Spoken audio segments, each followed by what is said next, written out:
마음은 심란하고 정신은 어디 가출한 듯이 하루하루를 살고 있습니다.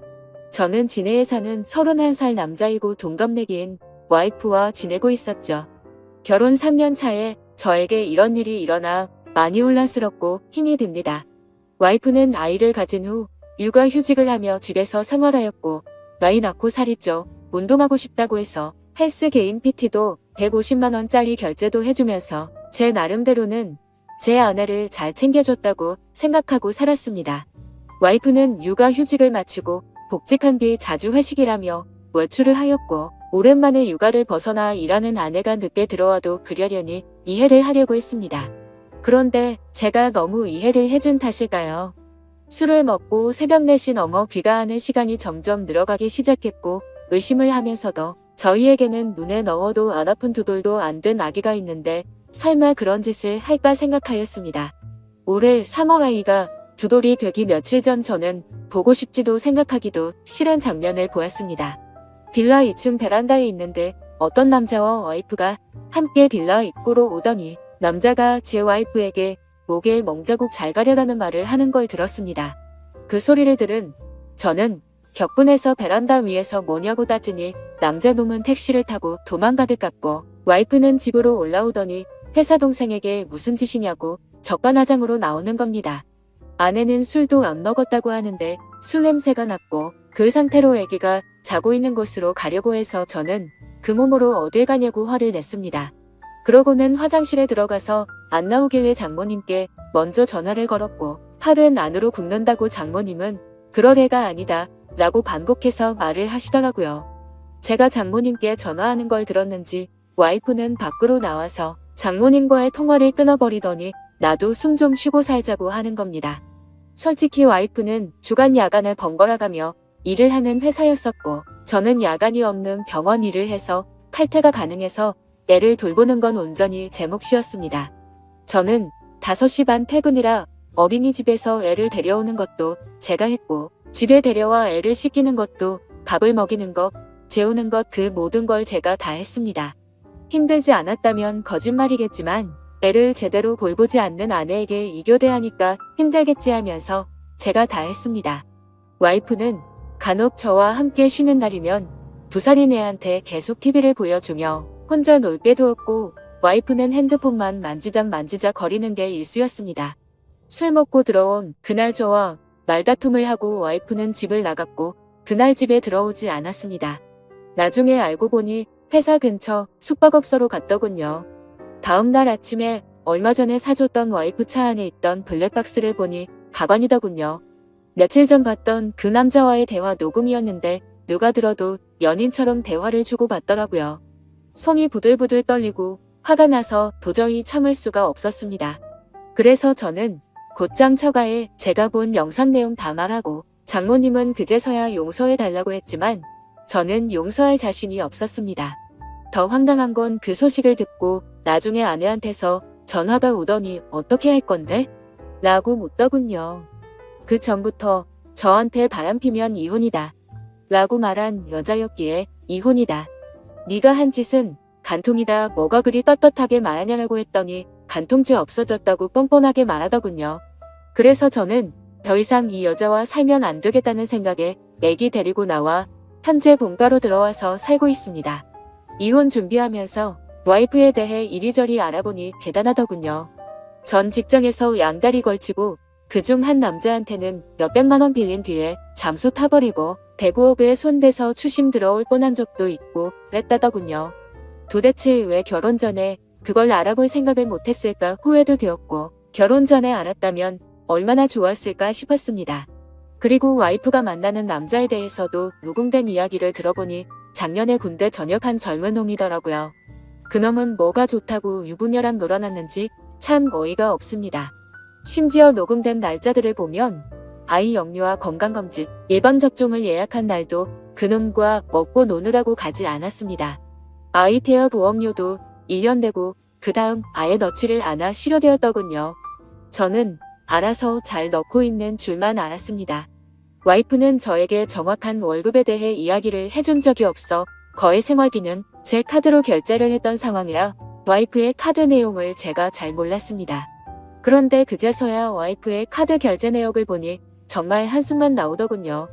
한 달에 월 250만 원은 넘게 쓰고 있었고 벌써 카드 한도 초과까지 썼더라고요. 그런데도 그놈 자취하는 곳 주위에서 이불집에서 74만 원치를 긁었더군요. 무슨 같이 살림 차릴 생각인지 생각조차 하기가 싫었습니다. 아무튼 그 여자 빚 때문에 협의 이혼하고 있습니다. 복수하고 싶은데 명예훼손이니 뭐니 피해자를 위한 법은 없더라고요. 회사에 이것들 이름 다 까발리고 싶지만 제게는 아이가 있기에 제가 범죄자가 되면 안 될 것 같아 참고 있습니다. 아이는 엄마의 정을 받고 자라지 않아 다행인지 엄마를 찾지 않고 잘 지내고 있습니다. 왜 가해자들은 저렇게 웃으면서 지내는데 피해자인 제가 이렇게 힘들어야 하나요? 대한민국 법은 가해자를 위한 법인 것 같습니다. 중구난방으로 적었습니다. 긴 글 읽어주셔서 감사합니다. 다음은 후기 내용입니다. 안녕하세요. 여러분들, 저는 이 글쓴이의 절친한 친구입니다. 친구에게 양해를 구해 계정을 빌려서 작성을 하고 있습니다. 제가 목격한 사실들을 얘기하기 위해서입니다. 저는 이 친구의 연애 시절부터 쭉 지켜봐왔습니다. 이 여자 때문에 항상 힘들어했습니다. 사람들 앞에서 무안 주는 거는 예사고 친구의 친척들과 모이는 자리, 모처럼 대학교 친구, 고등학교 친구들이 모이는 자리에도 전화로 거기는 왜 갔냐, 지금 당장 집에 들어가라, 그럴 시간에 나를 보러 오라고 떼를 쓰고 허를 내고 욕하는 게 다반사였습니다. 제가 보기에도 집착이 병적으로 심했습니다.